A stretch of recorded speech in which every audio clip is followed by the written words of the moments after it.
Okay, great. Well, I think we're going to get started. So, hi, everyone. Welcome to the last episode of season 5 of the Democracy Dialogues. I'm your host, Victoria Couquetz. It's really great to be back here together to discuss some of the most persistent challenges to Canadian democracy. For those of you who have participated in past sessions, welcome back. It's so good to see you. And for anyone else newly joining us, thanks for being here. As many of you know, the aim of this series is to program discussions that speak to the most critical questions surrounding Canadian democracy. So as our invite shared, we're here to deep dive into the relationship between trust, innovation, and democracy. And I'm thinking about a number of things today and really interested to hear what you're thinking about too.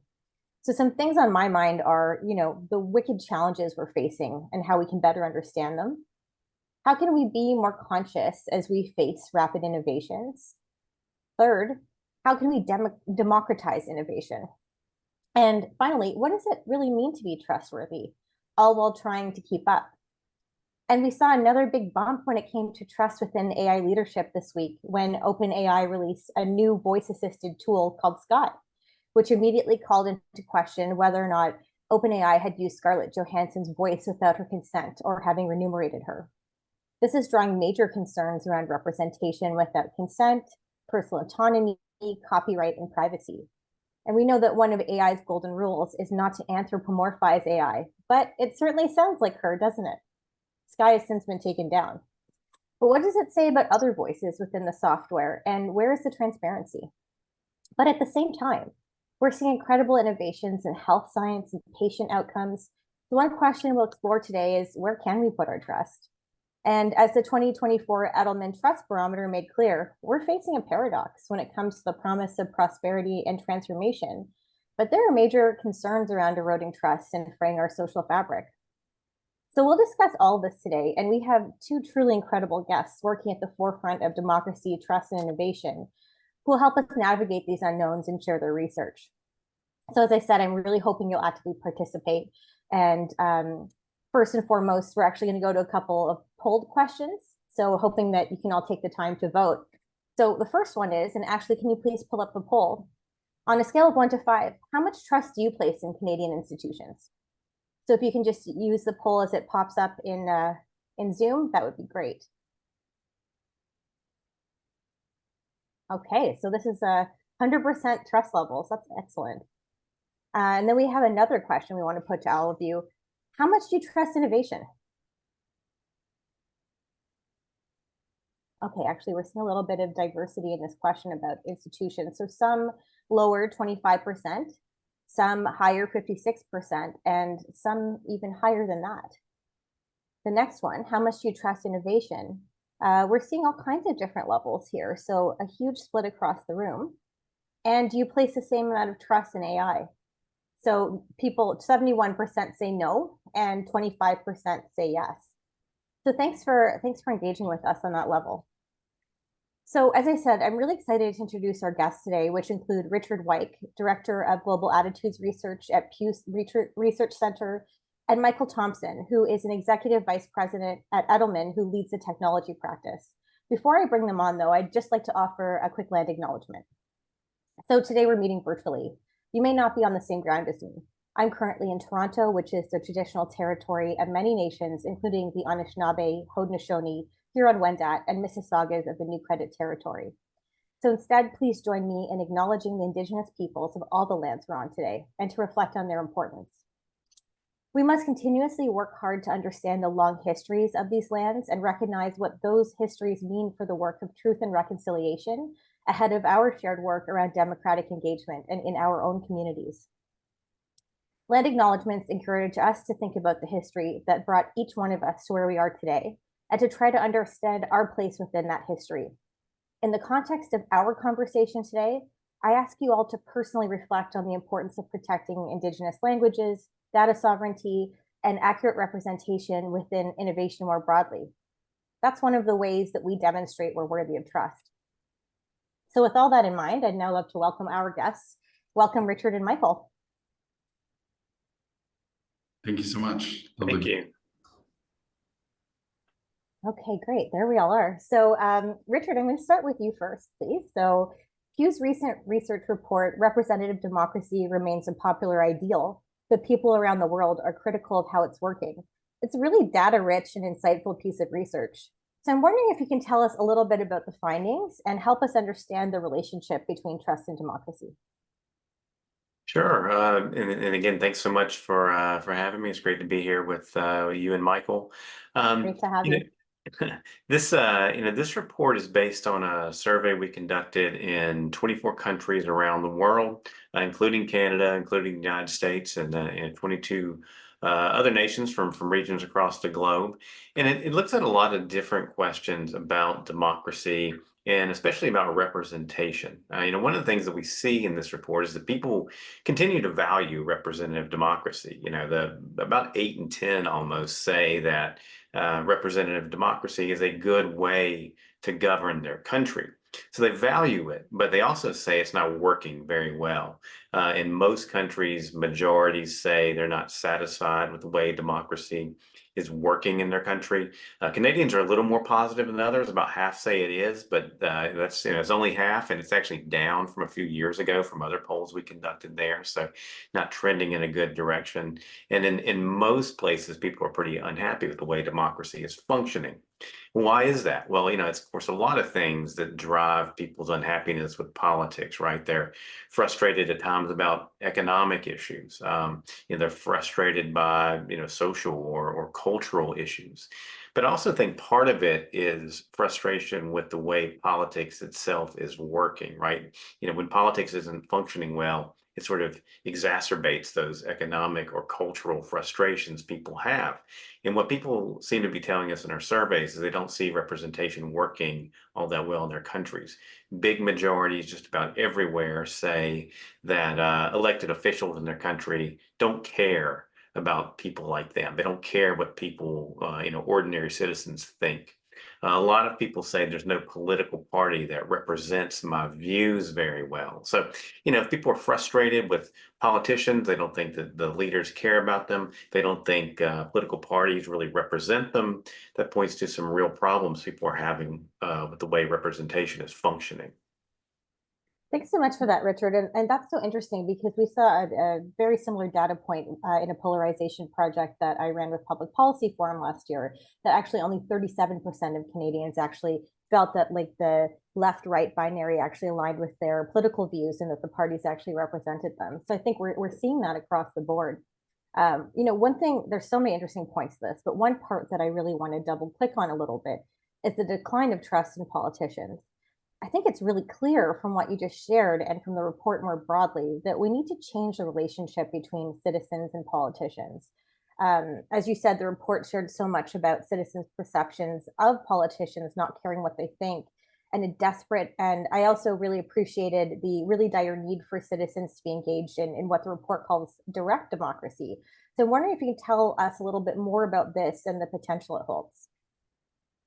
Yeah, another thing we saw in the survey is that big majorities in most places also said direct democracy could be a good way to govern, where citizens decide directly on pieces of legislation and what should become law in their country. We've also done some polling showing that people are very interested in the idea of things like citizen assemblies, deliberative democracy, where you get average citizens to come together and deliberate on major issues and decide what should become law and things like that. So does that mean that people have worked through exactly how a direct democracy would work or how deliberative democracy would work? Well, no, they haven't thought through all the implications of it. But I think what it speaks to is this desire that people clearly have to have a stronger voice in politics, right? They want more direct control over these big decisions that are affecting their lives, right? So right now they see politicians as out of touch. They don't necessarily think parties are representing them. So they want to themselves have a more direct influence on political decisions in their country. They may not know exactly what that looks like, but there's a real interest in, I think, political innovation and political reforms that will do that. I appreciate that. Thank you. I think one other piece that pleasantly surprised me was the data point that many people surveyed would like to actually see greater diversity in political representation. Can you tell us a little bit more about that piece too? Yeah, I thought that was an interesting part of the report. We asked people about a number of different characteristics or backgrounds, experiences that elected leaders could have, and for each one, would this make things better or worse, essentially, in your country? So there's a lot of interest in most places in having more women elected to public office, having more young people elected to public office, and having more people from poor backgrounds elected to public office. There are ideological divisions along these lines. All those things are a little more popular among people on the political left. Among people on the political right, often there's more interest in having people from religious backgrounds or people involved in business elected to public office. So there's some differences. But what I think is clear is that people want to see some new political elites in their country, right? Sort of politics, representative democracy inevitably produces political elites. And what people are telling us is they want more diversity of experience, more diversity of background in those elites that they elect to represent their views. That's really interesting because, while I think the data is really important and quite frankly inspiring in many ways, one thing we're actually seeing in Canada is, disproportionate online abuse and digital violence to the kinds of politicians that actually have more representative backgrounds, which is alarming. And forgive me, audience, if I'm getting this data point wrong, but I think something like hundreds of mayors, according to the Federation of Canadian Municipalities, have actually resigned this year as a result of really intense online and in-person harassment and online hate too. So I think that's another kind of conundrum we need to work through, though I find the data heartening. Michael, I'd love to turn to you now. So as the Executive Vice President of Technology at Edelman, trust and innovation was a major feature of the work, especially with the Trust Barometer this year. We know that innovation promises prosperity, but people are understandably quite anxious about the unknowns of automation and major workforce shifts. So in addition to that, can you tell our guests about, the findings of the 2024 Trust Barometer and the accompanying report on innovation? What are you really reflecting on? Yeah, of course, I'd be happy to. So, Edelman has been studying the topic of trust for 20 plus years globally, including Canada. And we look at trust within 4 specific societal institutions. And just for everyone's benefit, those are government, business, the nonprofit sector, and media. And obviously, I think we're all here and we understand the importance of trust in terms of creating license for action and frankly also allowing people to take risks and be able to recover if things don't work out, which is also inevitable in any one of those 4 institutions. In true Canadian fashion, we did across the score. Those 4 institutions, Canada was right in the middle at 53% trust. Interestingly, business was the only institution that had a notable change. It was the most trusted institution. It rose by about 5 points, and everywhere else is sort of right in the middle. But I think one of the really interesting / concerning sort of findings is the theme of our report this year was called Innovation in Peril. And there's a few things that I'd like to call out. One is that traditional leaders of societal institutions, so people like CEOs, government leaders, were by far the least interested, least trusted leaders within our society. We also saw that a majority of Canadians actually believe leaders are intentionally misleading them with false or grossly exaggerated claims. And as it relates to the topic of innovation, majority of Canadians lack faith in any institution's ability to integrate innovation into society. Now, when we think about the importance of innovation as it relates to both economic prosperity and also the impact on our societal fabric, these are pretty damning results that we've received this year. Yeah, I found both reports so interesting, and a few points that really struck me was I believe there's one piece there that technology leaders think it's actually a great time to take risks. But when we see actually the really low trust levels, do you think that the ability to take those kinds of risks actually relies a little bit on societal trust, or what do you make of that tension? I think that it does for sure. So the trust within the technology sector specifically year over year is actually quite high and often the most trusted industry that we survey. But what's interesting about that is when you click down to some of the subsectors like AI, for instance, trust does not actually, translate when we start talking about other types of technologies. So specifically AI and GMO technologies were by far the least trusted innovation among Canadians. We saw much higher, which is probably not surprising, for things like green energy, and things like vaccine innovation, although that was actually not quite as high as maybe I thought it would be. But so these are some of the issues that I think leaders are faced with. And yes, in order to have license to operate, to have license to innovate, you do need society to buy into what you're doing. And so this is a huge challenge frankly, for our economy at large, because prosperity is sort of what allows all of this stuff to happen. And it's very difficult. It's going to be very difficult for us to slow down innovation. And yet we needed to do it in a way that benefits as many people as possible. Thank you for that. As we all know, the headline of Canadian industry for the past few months has been around the fact that Canada has a major productivity problem, right? So how can we redirect this gap in trust towards curiosity and a commitment to upskilling and really getting Canadians the kind of expertise they need so people don't get left behind? So in other words, how can we start to democratize this technology and all the kind of necessary alignment with innovation? Yeah, so I guess a few things to that. One, the reality is AI is a part of all of our lives right now already, whether we realize that or not.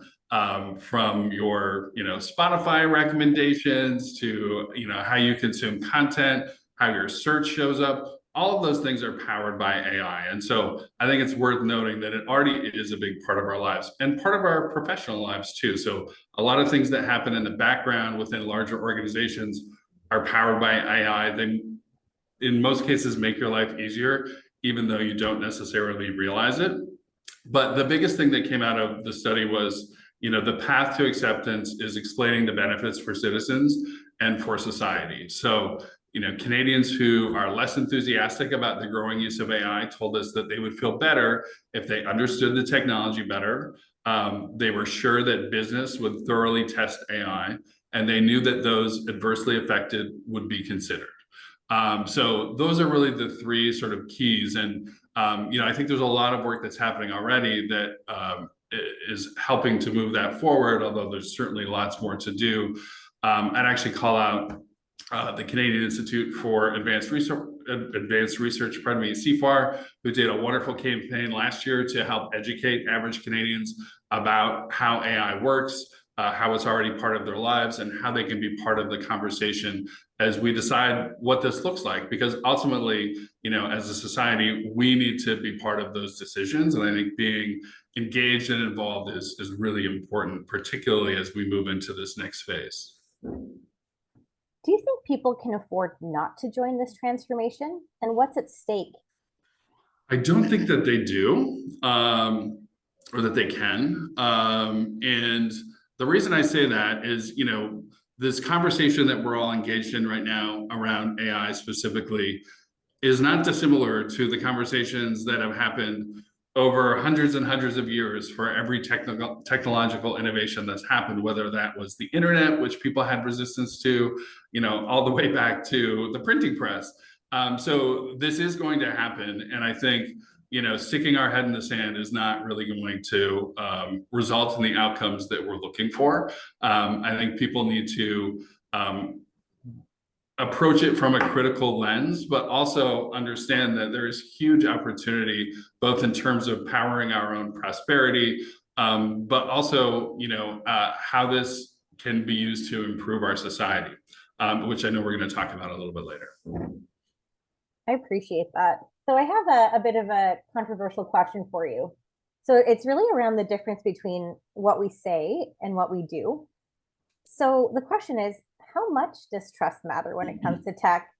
People complain all the time that they don't trust the platforms, the algorithms, or the leaders who created them. but then they use them constantly. Like, and I'll out myself. I am constantly on all of these platforms, though I have a healthy amount of distrust in some of the things that are not as transparent to me. But I am on my phone and on these platforms all the time. So what As am does this I. say? Yeah, what Yeah, does this say? it's a really good push. I think it actually says more about human nature and, the frankly addictive nature of some of these platforms and how they've evolved over time. There's lots of things that we all do, and I certainly do, that I know are not good for me, but I do them. And so, the dopamine hits that these platforms provide for people are so powerful. And again, I don't want to, the technology industry is much broader than a few specific platforms that we all have on our phone and go to. But they are incredibly powerful and they're very hard to resist. And so, yes, there is very much a tension, between our understanding that some of these things may not be great for us all of the time, or beyond moderation, but we can't help ourselves.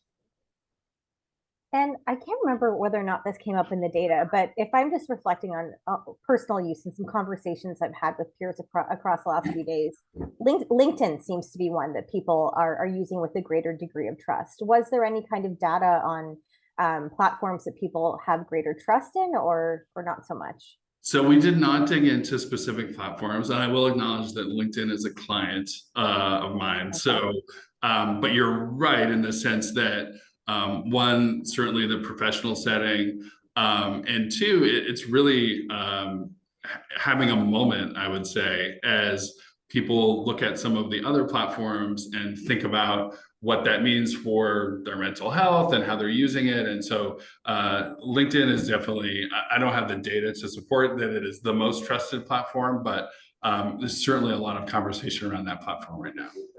Okay, I'm actually gonna look into that and report back to both of you and our audience.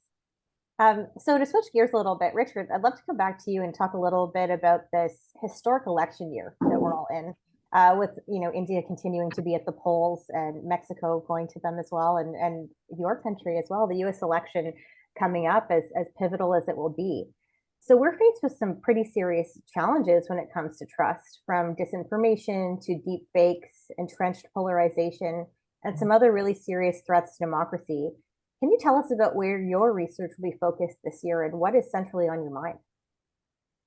Yeah, well, as you said, it's a kind of unprecedented global election year, and in many ways, with so many big countries having elections that are extremely important. So it's an interesting time to kind of track these issues.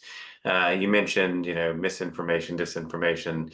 Certainly, that's something that is on the mind of voters. I mean, we've seen concerns about it in our polling. Voters are very aware that it's out there, and they're concerned about the role that it's playing in their politics. They're worried they could be manipulated, sometimes by political leaders, through the sort of information ecosystem. So it's something that's very much on on the minds of voters as they go to the polls, and we'll want to track that and see how that plays out in countries around the world. I mean, you mentioned polarization. Obviously, the United States often stands out in our data, and any kind of measure as being among the most polarized of advanced democracies. So it's something that's a big issue here, but I think there's also a lot of research to show that polarization's increasing around the world in many, many different places. I think, to me, it's worth thinking about what is it that people are polarized around, right? What's driving this? What are the issues at stake when we talk about these polarized societies? And it's a variety of different things, right? It's in some ways it's social and cultural issues for sure. Immigration is a big topic in lots of places in different ways. I think this election year, certainly in the United States, certainly in the European Union elections, which are taking place in a few weeks, and in other countries too. So that's an issue we'll want to keep looking at. Economics is always important, right? There's still concerns about inflation in many places. Something we like to look at is not just how people feel about the current economy, but what do they think about sort of long-term economic patterns? And something we see, again, especially in advanced economies, is that there are a lot of people concerned about the long-term economic future. People don't think their children are going to be better off financially than they are, right? And that's driving a lot of really deep deep concerns people have. Inequality, for the last decade and a half, since the financial crisis at least, has been a big issue in terms of our research. That's something we're going to dig into this year and look at perceptions of economic inequality and how does that relate to other opinions people have. How is that related to elections that are taking place this year? To me, in lots of different ways, what we're seeing is people reacting to change. There's a kind of really sort of basic question we ask about, what's better for your country, to embrace change or to stick with traditions and traditional ways of life. And, it varies from country to country, but often it's a really stark dividing line on that question between people on the right and people on the left. So when you're talking about polarization, there are lots of particular issues to talk about, but there's also this kind of general attitude towards, social, political, economic change that I think is playing out in different ways in these elections that we're watching this year. So, to me, that overall theme of reactions to change is part of the story that I want to pay attention to, at least. That's really interesting. Could I jump in there for one Yeah, moment? please do. Richard, one of the other really interesting findings that we had from a global perspective, and in the US in particular, but also consistent in Canada and some other developed democracies, was resistance to innovation really split across left and right. And so in the US, that number was 53% resistance if you had right-leaning politics, and it was 12% if you had left-leaning politics. So huge difference. And I'm just curious if there's anything in your research that would validate that, or anecdotally that you're seeing out there. Yeah, that's really interesting. And as you suggest, I think it does fit into other things we see sort of in other areas, right? This kind of right-left divide is in so many ways about change. And it can be economic change. It can certainly be the cultural and social front. We think about that often, but it also deals with, technology, right? Because technology is behind what's driving some of these changes, right? So you see it there as well. And I think we've seen that in questions we ask about the impact of social media, for example, on society, some of those concerns being particularly strong on the right. So yeah, I think that fits in with a lot of things we've seen. And to me, it's interesting to think about how this umbrella issue of change sort of plays out in different ways in different issue areas.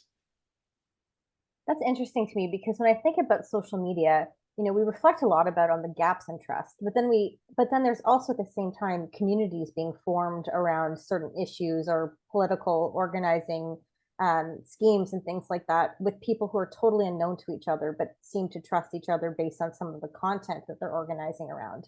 Yeah. And so I'm just wondering what you both think about that. And I also want to add on to the question, what about blind trust? We've talked a lot about the gaps, but what about where trust is actually easily formed and maintained? How is trust operating across party lines as an example, or you can really take this anywhere you want? Well, I'll just jump in real quick on the social media or on the technology question. I mean, I was thinking about it as you were talking, Michael, about AI and how essentially, this technology is not going anywhere, right? It's already in our lives. We're using it, even if we have reservations about it.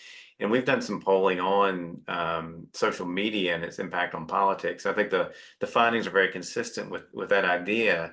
Average citizens totally understand that social media and other technologies have these downsides. They're very worried about them.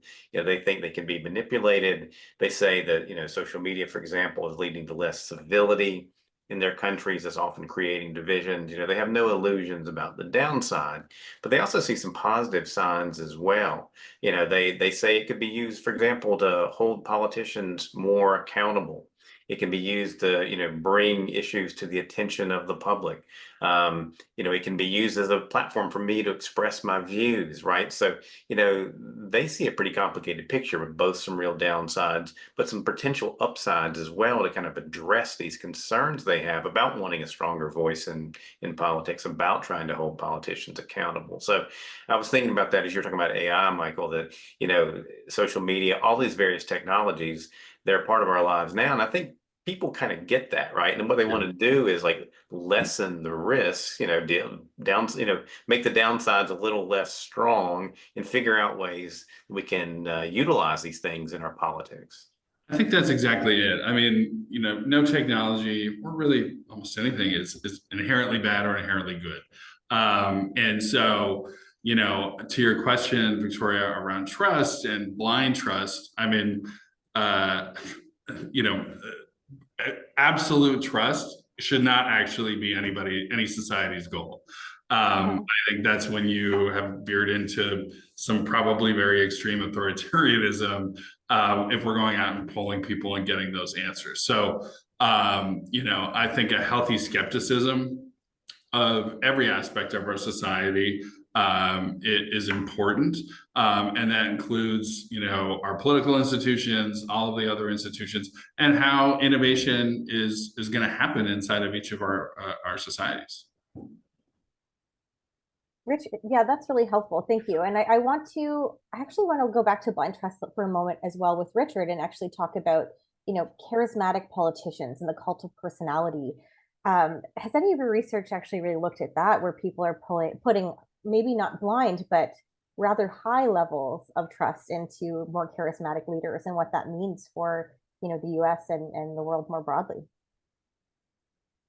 Yeah, you can certainly see that happen in societies, right? I think, if people find a leader who comes along and speaks to the frustrations they have, right? And what we see again and again is people do have these frustrations, they don't feel listened to. Well, if some, political entrepreneur can come along and sort of take advantage of that and make people feel heard, they can certainly have a lot of success in the political arena. But as you and Michael both, I think, suggest, blind trust has its downsides. You want to see a kind of healthy skepticism out there among the public. Where it kind of turns in a negative direction, I think, is if people eventually kind of give up and disconnect from politics, right? If they become apathetic, then that's not good. Or if their frustration leads them beyond kind of a healthy skepticism to have these sort of dug in, polarized opinions where they see the other side essentially as an enemy, rather than a fellow member of the polity, or however you want to think of it, right? So, I think that healthy skepticism is a good thing. And you don't want it to not be addressed and then evolve into something that's less healthy. Richard, so I read in the trust barometer that people are placing greater trust in corporations and business. Is that right? Well, Michael would have better. Oh, sorry, I meant to say Michael. Apologies. Whoops. Yeah, that's Michael, okay. Yeah. They are not by a significant margin, but we are seeing, and so the two dimensions that we sort of track trust against is oh my gosh, I'm blanking on the diagram, but essentially ethical and effective are the two sort of dimensions. And so when we look at each of those institutions and say, how do they score against those two particular dimensions, we do see business as the only institution that scores in both of those, in the upper right hand side of a graph. But again, I think we see this fluctuate from year to year, and so there's lots of things that all institutions, I think, need to think about in terms of how they build trust. And one of the ones that I think is really important, particularly as it relates to acceptance and understanding of innovation, is building partnerships between one another. So, right. The more that can happen, I think the more each of those institutions will gain trust, and particularly around things like AI and other technologies, where the reality is certain institutions are not necessarily, or I would say no institution in and of itself is equipped to build a regulatory framework for us to successfully use AI in a way that both drives our prosperity, but also is done in a safe and responsible way. That is not possible without these institutions working together. That's very interesting. I think ethical and effective are two really good ways to talk about what needs to be demonstrated when it comes to trust. We've actually had some really incredible academics on before who actually talk about quality of government services and their decline in public perception around this. Is some of that reflected in the report when it comes to lowering levels of trust in the public sector and those kinds of institutions? So we didn't ask about that specifically, although actually, there's an enterprise technology company called ServiceNow that actually has done some really interesting research around that particular subject around, quality and delivery of services, which, are a really basic thing that governments are charged with providing to citizens. And what they found was that the better that we could do that a government could do the basics to really deliver effective services to citizens, one, trust goes up, two, likelihood to be reelected goes up, like all of these things that, obviously politicians wish to happen, can actually be increased by just really doing the brilliant basics of government service delivery.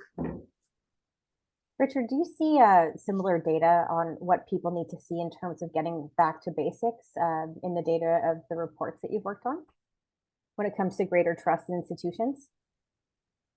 Yeah, I'm just making a note to look at that ServiceNow study. It looks pretty interesting. So I want to look at that. Yeah, I mean, certainly, things like service delivery, things like, just delivering in general for people's lives has an impact, right? Just simple things like, how's the economy doing are very related to satisfaction with democracy, right? You see a very strong correlation between those things. If society is performing well on various functions, if the economy is doing well, people are going to be happier with the way their democracy works. I think the issue is that things aren't always going to go perfectly, right? There are going to be issues, and when those come up, people want to hear that, have their voice heard. They want a political system that functions well. So that's where these other issues come into play. Is that when there are issues, you need a political system that's responsive, accountable, and it represents people's views, and that's what we're seeing in our data that highlights some of the problems with the function of these societies. Is that these frustrations people inevitably will have can't be addressed in the way they want them to within the political arena. Richard, go ahead, Michael. Richard, I just wanted to ask you, you were talking earlier about direct or participatory democracy as a potential solution that people are interested in, and I'm wondering if you see technology as a way for us to maybe, like, obviously this is the original form of democracy, but to scale it for the population that exists today. I wonder if AI and other kinds of technologies could actually help us do that. I think there are some really interesting efforts out there for people to try to figure out a way to do this, right? And it's not something I'm an expert on, but it's definitely seen people trying to use AI, use algorithms in different ways to kind of aggregate public opinion in a way that could work in a deliberative format, right? There's a lot of interest. I think you've had some of it in Canada, there's a lot in Europe, a little less maybe in the United States so far, but in deliberative democracy, citizens assemblies, these kinds of ways of doing democracy, they're a little bit different from traditional representative democracy. And there are people out there interested in kind of, bringing technology in and doing it, as you said, to scale, right? Get thousands of people involved, citizens using, develop platforms where people can express their views. Algorithms kind of take that information in, and you reach a consensus maybe online through a public deliberation in a way that's not possible without technology. And there's a group called make.org I've had some contact with, based in France, is doing some really interesting work along these lines, developing platforms. So I think that's something you will see more and more of, right? In a way to kind of, as we talked about before, use these new technologies in ways that help improve democracy rather than just presenting threats to democracy. Yeah, I think there's a lot of opportunity there as well. I've done some work before. We actually had the CEO of Thought Exchange on, and we had some, when I was at Public Policy Forum, we actually had some disability inclusion roundtables where we actually used the platform in real time to get everybody's thoughts and opinions about certain elements around the employment cycle. And what was really incredible is we were able to aggregate that data in real time. And so I actually think trust was built immediately in that moment where people saw what they put in and what came out being really reflective of, that small convening of 25 people. And I actually think that's a major opportunity to raise trust in some of these systems. Michael, what do you think?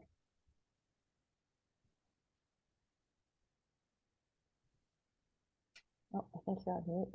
Sorry. Yeah, I definitely think that technology has the potential to, help make democracy work better versus as Richard and you pointed out, there's also threats that exist. One of the ways that I've been thinking about it, I use Copilot, ChatGPT, other types of AI tools every day to help me in my job, whether that's synthesizing and for me, doing the first draft of an email, all these sorts of things. But on this synthesization, is that a word? Yeah, I think you got it. Of data and information, I think, it can be a really cumbersome exercise to truly understand what each candidate is supporting, what the party platforms are. And so if there's a way for us as citizens to use this technology to get to, consumable, bite-sized information that still gives us what we need to really understand what party or what candidate reflects our values and our policy positions, I think there's a real potential there in terms of making it easier for people to make informed decisions in the political arena. Yeah, I agree when it comes to that kind of micro engagement and kind of one-to-one ability to build trust. But now I want to zoom back out again and really go back to that trust gap when it comes to AI. And for the benefit of our audience, one data point that I read was that 50% of Canadians place their trust in the promise and potential of AI, which really shows a huge divide right there. So I have a couple questions. I'm going to start with Michael. Do you think that we have trustworthy systems in place to actually help raise that level of trust? I know it's a small question, right? Well, so I'll lean on the data here and say that the data suggests that we do not.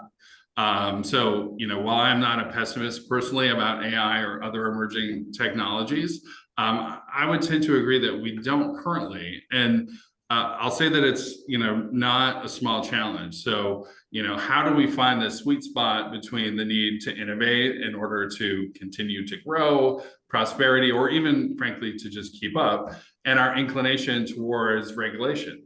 So to be clear, I do not consider, I do work in the private sector. I do not consider regulation to be a dirty word. In fact, I would argue that it's essential to build trust and innovation, but taken too far, it also has, the ability to kill innovation. And this is the line that we all need to figure out how to walk. And it is forever a moving target, if you will. So, but I actually do believe this is the fundamental challenge of our time. And getting it wrong is going to have the potential for disastrous consequences for our collective prosperity in our society. And, getting it right is going to unlock enormous potential for everybody. Can I jump in and ask? Yeah, Mike, please do. I was going to ask Mike, do you have a sense, from the work you've done too, like who do people trust to deal with those kind of issues? And is it, do you have a sense they want government to step in and do regulations, or how much do they trust business, or do they want NGOs involved in it, or how do people want this dealt with? Yeah, I think it's all of the above. So we're not just, what we're seeing is that, all of those institutions need to work together in order for people to feel good about where things are headed. I think the other challenge, Richard, is that people don't actually understand what AI is and how it's impacting their lives. And so until that very fundamental education occurs for people, people respond and say what it is. But if it's not from a place of truly understanding what it is and where it's going, I don't know that it's the most helpful feedback. I feel like you both read my mind in terms of where I want us to go for the last little bit of our democracy dialogue, but it's really about that regulation piece and the people who are in charge of regulating. So maybe Michael, I'll start with you, and then Richard, I'd love to get your thoughts as well. But, does the data show that we trust politicians to regulate AI? Are there actually enough internal experts within government to understand and conduct the kind of public policy and regulation that we need with necessary depth? So is there a relationship between that kind of regulation and the ability to do it and citizen trust? So we didn't dig in specifically on AI and regulation as it relates to different institutions, but broadly speaking, this is a big problem, and it's not insignificant. So how does a society regulate what it doesn't understand? The potential for unintended consequences, no matter how well-intentioned the regulation is huge. And yet, we do need these two institutions, and by that I mean business, where by far, massive investments in this technology are happening. Governments and, nonprofit institutions, the academic world also has a lot at stake here, and also has a deep understanding.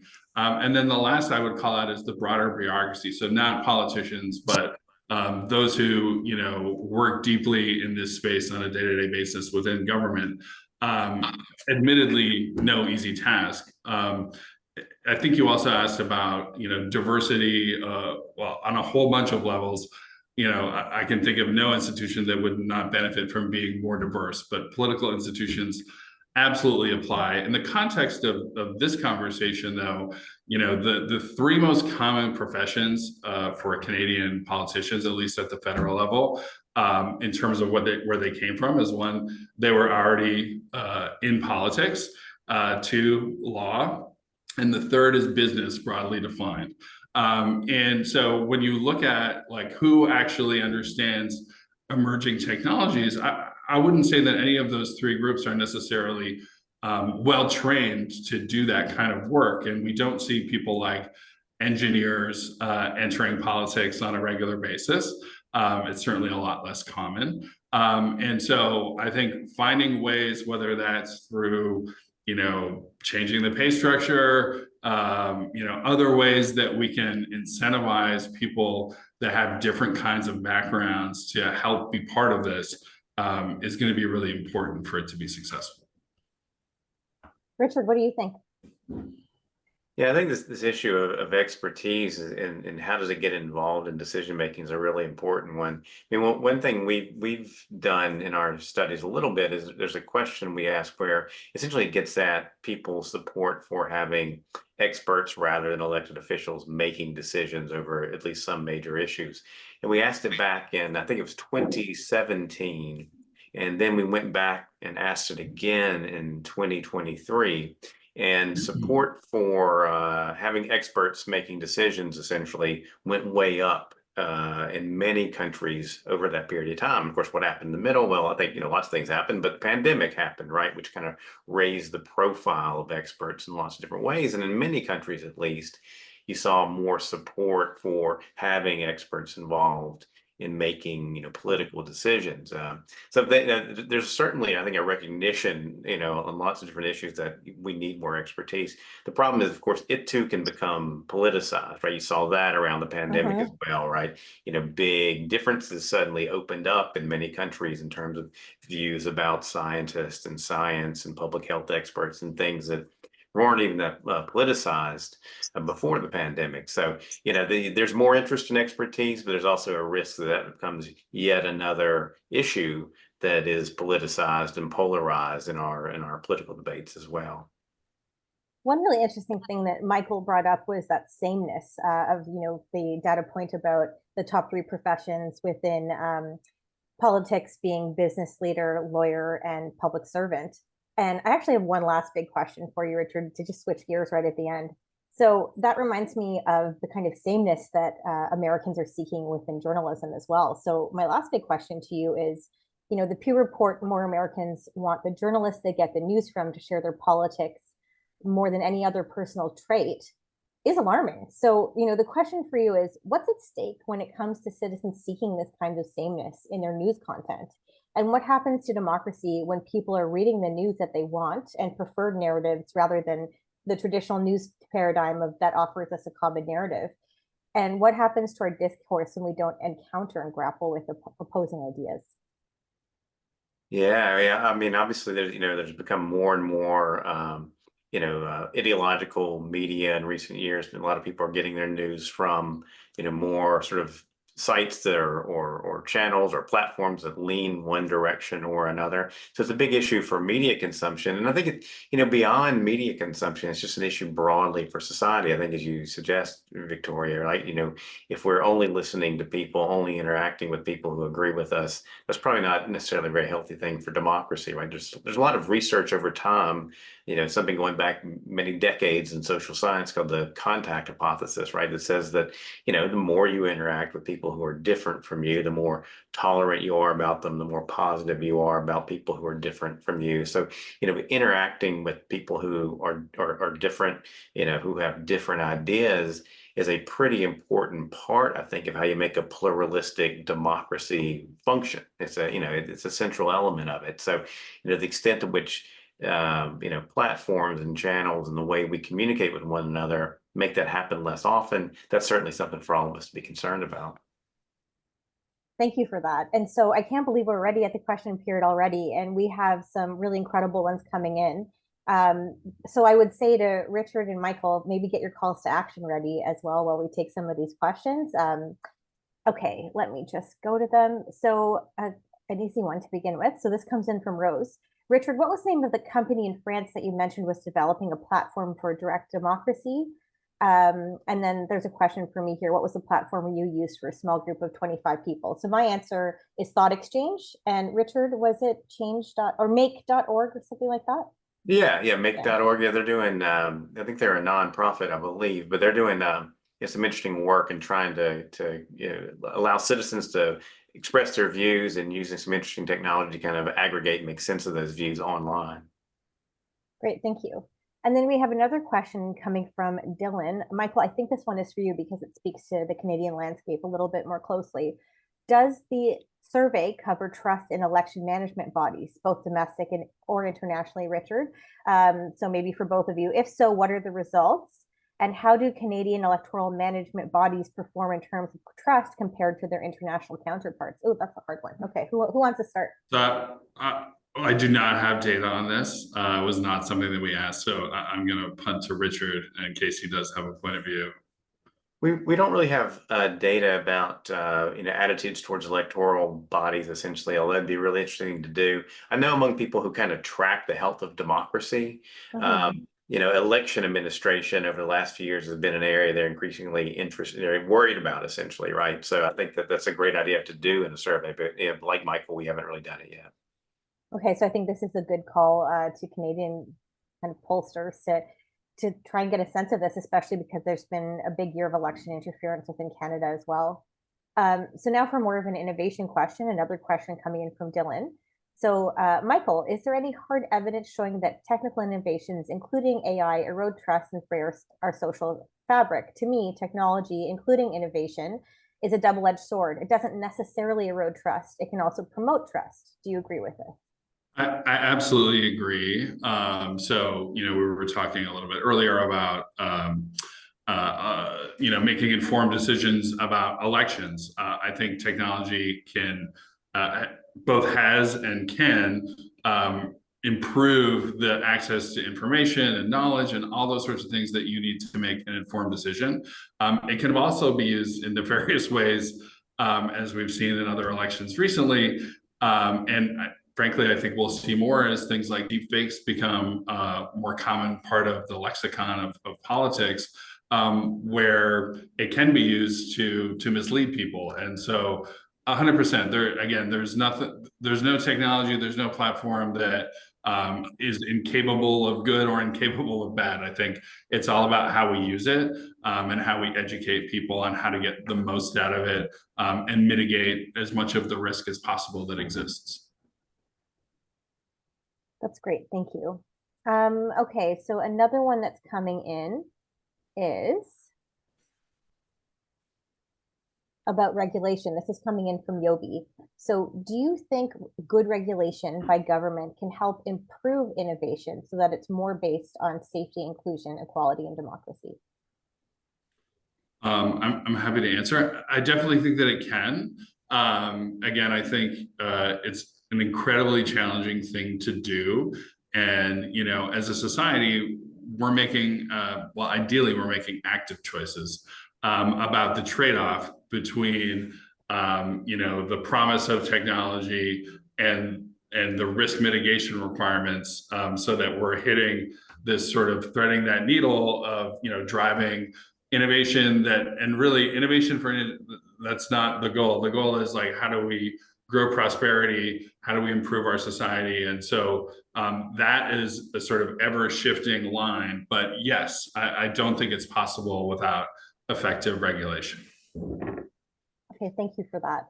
The last one before I'm going to ask you both to just offer any calls to action to our audience who are really a multi-sectoral audience themselves. So we can do some of that weaving that we talk about being needed. But before that, and this is a bit of a back to basics one, do each of the surveys that you're talking about indicate what the key drivers of trust are? I know you talked about effectiveness and efficiency earlier, Michael. So Richard, can you help with this one? And then we'll go over to Michael. Yeah, I mean, I think effectiveness, efficiency, those things you mentioned are certainly key aspects of it. I think if you think about like sort of trusting political leaders and things like that in particular, I think there's been work over time that would say, okay, things like accountability and responsiveness are important, right? People want to see elected leaders responding. They want to see government responding to their concerns. And they want to be able to hold them accountable. They want to see elected officials who either succeed or fail being rewarded or punishment for their success or their failure and held accountable in different ways, right? So when people don't see those kind of things happening, that leads them to frustration. It leads them to have less confidence in the system overall and less trust. So thank you. Now we're at calls to action. I have one for our audience. I would say, count yourself in. You see here 3 different examples of very different kinds of leaders. I'm a not-for-profit leader. Michael's a business leader. Richard is a researcher. And I think we're actually doing in real time what's required for citizen engagement, for knowledge translation, for understanding, the role that each kind of industry can play. And so think of yourselves as AI people, as innovators, as those healthy skeptics that need to be in the rooms. Do not be intimidated as we're growing our expertise. So that's mine. Michael, what's yours? It will be somewhat similar, but listen, innovation carries this promise of prosperity, but it also risks deepening distrust and societal fragmentation. And so, as Sam Altman, who you referenced earlier, who's the CEO of OpenAI, said recently, the fight for the future is a struggle between technologically driven growth and managed decline. Stasis is a myth, which I would tend to agree with. And so that's another way of saying, innovation is going to happen. And I think it's important that everyone are participants and thoughtful architects of what this future is going to look like, and not passive receivers of, how this technology is going to evolve and change our world without being a part of it. That's pretty powerful. Okay, Richard, last word over to you. Yeah, I think mine would be a pretty simple one, which is to really listen to citizens and hear what they're telling us. I think you can look at some of this kind of research and be pretty dismissive of it. Okay, people don't like politicians. They don't think politicians care about them. They don't like the political parties, and just kind of, dismiss it as, people never really like politics. I think that's the wrong approach, though. And I think it's something that people have maybe done too often in the past, right? We need to actually listen to those kind of concerns when people say them in polls or in other ways, and take them seriously, right? Because when they say that politicians don't listen to them, when they say that parties don't represent them, they're saying something pretty serious about problems with the way representative democracy is functioning, right? And I think we've seen in different ways those frustrations people have, playing out in our politics, and often in some pretty negative ways. So I think that would be my one takeaway, try to listen to people when they voice these concerns and take them seriously and think about what we need to do differently to address those concerns. Okay, well, you've heard from the experts. I can't thank you both enough for doing this with us today. I hope we continue to stay in touch as your research on trust evolves. We'd love to bring you back again next year. And now I would like to hand it over to our founder, John Beebe, who has a few closing words. But really, thank you again. Thank you. All right. Thank you very much, Victoria, Michael, and Richard.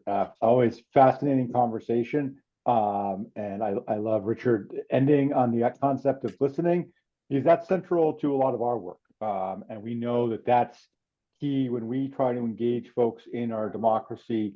They express that frustration of not being heard. And it's something that we can all do. Obviously, excuse me, our politicians need to listen, but we can listen to our neighbors. We can, and in our jobs, in our organizations, we can spend more time listening to people, and not only, hearing and learning from what they said, but it's also a very empowering experience for the person being heard as well, and as a way of encouraging participation. And it's an excellent segue to invite all of you to join us in a couple of weeks when we have our Canadian Vote Summit, when we're going to have a chance to listen to each other and hear about some of these challenges that we discussed today, and how here in Canada we can ensure that we continue to have a vibrant and inclusive democracy. So it's a multi-sector conversation. If you haven't already registered, please do so. We're committed to bringing many different voices to this conversation, and having, because these challenges are fundamental. It's not just a matter of having, another election day, or more advanced voting, all important pieces, but it's foundational to these issues of trust that are very complex and will take a multi-sector approach. We also have David Frum and Susan Delacourt are going to be in conversation talking about the implications of what's happening in the United States in terms of democratic backsliding for Canadians' democracy. And that's going to be part of the summit. If you join the summit, you're in. But if you can't join us for the whole summit, you can also just join us for that evening keynote presentation happening at Daniels Spectrum. And so that the links are here in this in the summit. But appreciate again everyone joining us, and thank you very much, Victoria, for again bringing together and hosting another wonderful conversation. Take care. My pleasure. Thanks, everybody. See you next season. Bye.